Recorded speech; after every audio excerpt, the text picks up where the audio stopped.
लड़ाई एनडीए और इंडिया के बीच में है, नरेंद्र मोदी जी और इंडिया के बीच में है। Bhajpa can you challenge India, जिसमें इंडिया जीतेगा, भाजपा हारेगा। हम देश को एक तरफ बचाना है, जिस तरह से पूरे देश के अंदर नफरत फैलाई जा रही है उससे बचाना है। एक पार्टी के खिलाफ या एक व्यक्ति के खिलाफ नहीं है, लड़ाई हमारी नीति के खिलाफ है, तानाशाही के खिलाफ है। विपक्षी महामोर्चे को गठबंधन की शक्ल मिल चुकी है।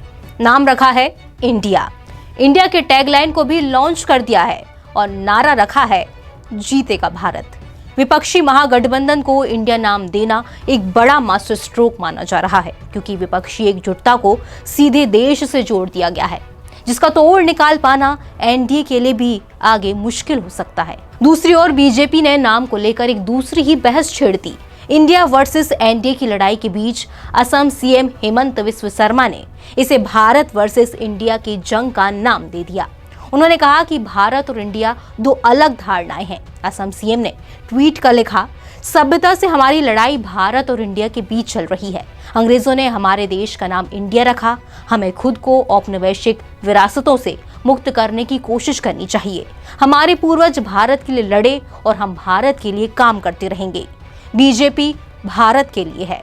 इससे पहले कि बीजेपी इंडिया के आगे भारत को भुनाती, विपक्षियों ने स्मार्ट मूव चलते हुए अपनी टैग लाइन जीतेगा भारत लॉन्च कर दी, जिसे कई क्षेत्रीय भाषाओं में भी दोहरा जाएगा। विपक्षी दलों की कोशिश है कि लोकसभा चुनाव तक हर किसी की जुबान पर जीतेगा भारत ये नाम चढ़ जाए, जिसका राहुल गांधी पहले ही इशारा दे चुके थे। उन्होंने ट्वीट कर कहा था, भारत जीतेगा, इंडिया जुड़ेगा। बात सिर्फ इतनी ही नहीं है। बेंगलुरु की बैठक में कई नेताओं ने भारत शब्द की कमी को महसूस किया कि गठबंधन में भारत शब्द भी होना चाहिए। मीडिया रिपोर्ट्स में खबर है कि विपक्षी एकजुटता की कवायद को अंजाम देने वाले नीतीश कुमार को इंडिया नाम से दिक्कत थी, क्योंकि इसमें भी एनडीए है, लेकिन बाद में वो मान गए। हिंदुस्तान टाइम्स की खबर के मुताबिक इंडिया नाम राहुल गांधी और ममता बनर्जी की पसंद थी। विपक्षी महामोर्चे को इंडिया पुकारा जाना चाहिए राहुल गांधी का आइडिया था, तो Indian national developmental inclusive alliance यानी कि INDIA इंडिया नाम का प्रस्ताव ममता बनर्जी ने रखा था। हालांकि राहुल ने यह भी कहा कि लड़ाई इंडिया और मोदी के बीच की है। Indian national developmental inclusive alliance मतलब इंडिया। लड़ाई एनडीए और इंडिया के बीच में है, नरेंद्र मोदी जी और इंडिया के बीच में है, उनकी विचारधारा और इंडिया के बीच में है।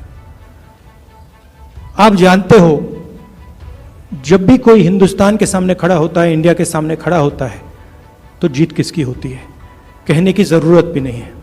जीतेगा भारत नारा लॉन्च करके कांग्रेस ने भारत वर्सेस इंडिया के बीच की लड़ाई को खत्म कर दिया। अब देखना यह होगा कि बीजेपी अगला कौन सा मूव चलती है इंडिया नाम के इस महागठबंधन को पछाड़ने के लिए। आज की हमारी इस खबर में बस इतना ही। ऐसी तमाम खबरों को देखने के लिए बने रहिए NBT ऑनलाइन के साथ।